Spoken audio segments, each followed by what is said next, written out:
Now, the who's who of the games industry is in Los Angeles Electronic Entertainment Expo 2005. The sector is worth billions of dollars, rivaling the movie industry. Joining us for this week's sector Dissector, which is going to look at gaming, is Chris Green, Technology Editor at Computing, and JT Klepp, Executive Vice President and General Manager of Entertainment Mobile Media. JT, Chris, thanks very much indeed for coming in.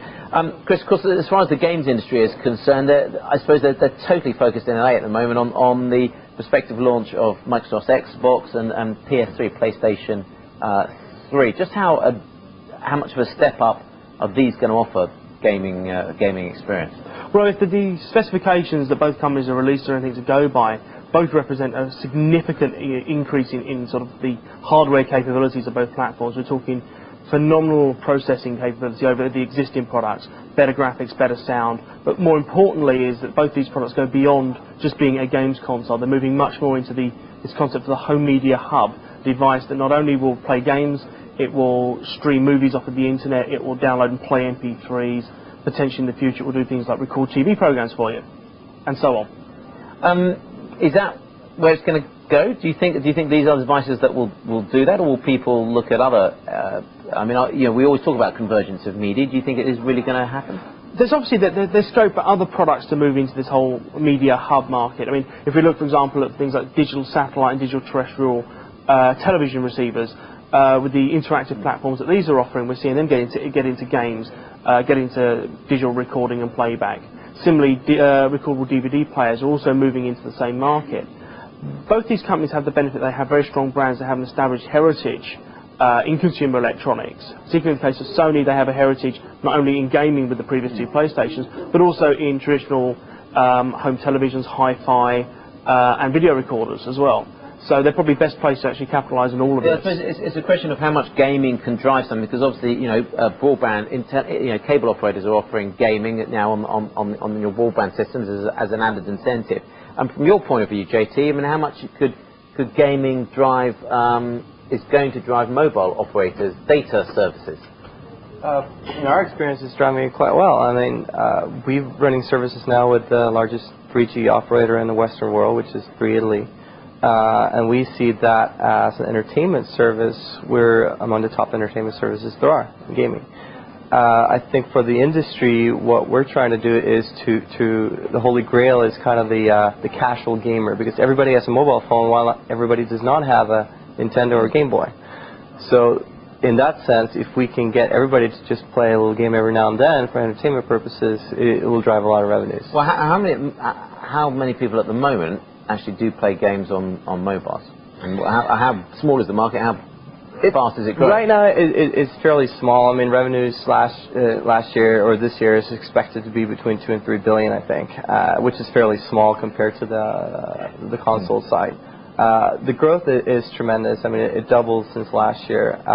What we're seeing, coming from a 3G perspective, we're seeing a much higher percentage take-up of people wanting to download content, and specifically games, as opposed to the 2.5G side of things.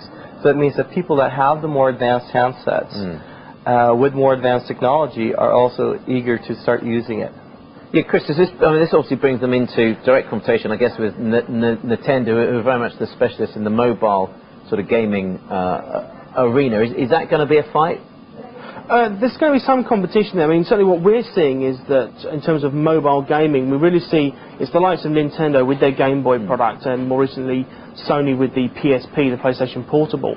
These are the products that seem to be that have more prospect for gaining market share in terms of mobile gaming. In terms of content for mobile phone devices, we're really seeing more demand there for things like music, ringtones and wallpapers, and possibly these devices morphing into MP3 players. For example, Nokia has just announced a new range of phones, including one with a small hard drive in it, which they're trying to put up against Apple's iPod mini. That's where we really see the mobile phones going rather than into gaming, simply because they are hampered by a lack of processing performance, a lack of screen size, at least with the current devices, and just generally people don't make the connection. Well, I think that's where it kind of differs, because the whole value proposition of what I call mobile gaming, which is gaming on the mobile phone, is different from somebody who wants a console game. It's not just for the hardcore gamers, it's for everybody, it's entertainment. So I think that if you see Nokia with their N-Gage, that was actually an attempt to compete against the handheld gaming devices, and it was a gaming device. And it flopped. It flopped because the gaming devices were better. But when I'm in a mobile setting, the whole value proposition is different. I'm not going to sit down for 2-3 hours and play a game on my mobile phone. I'll play 5 minutes, 10 minutes. Well, the point is we have to make a distinction here between the hardcore gamers, those who all they want to do is game, and those who want to have devices where they have the ability to do it. Now, how do you split that market up? Well, I think both hardcore gamers, because we see the early marketing towards the mobile gamer was towards the hardcore gamers. But now you see more general, there are more women playing games, there are more general people just the myth is off. It's actually cool and fun to play games. It's not a geeky thing, it's not a hardcore gamer thing. And hardcore gamer would generally want to go after a console game and want that as well. But they might spend money on a mobile game as well. It's all about sort of share wallet, how much is my gaming budget, whereas how much is my mobile budget. If I'm not a hardcore gamer, I will make decisions between buying a ringtone, a video clip, or maybe a mobile game. Well, the problem is that if you use a mobile phone as a gaming platform, it's a restrictive platform. Obviously, there's the hardware considerations, but there's also the fact, for example, even if you're not a hardcore gamer, say you're a business traveller, you can't use it on a plane. And that's one of the biggest barriers, is that that might be changing. That may be changing, but certainly at the moment, with the market as we currently see it, there are areas where basically you cannot use your phone for gaming simply because you cannot make the distinction between now it's a phone, now it's a games console.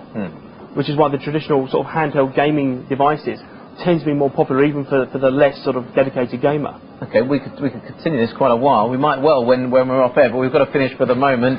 Chris, thanks very much. Chris Green, Technology Editor Computing. JT, thank you as well. JT Klepp, Vice President General Manager of Entertainment for Mobile Media.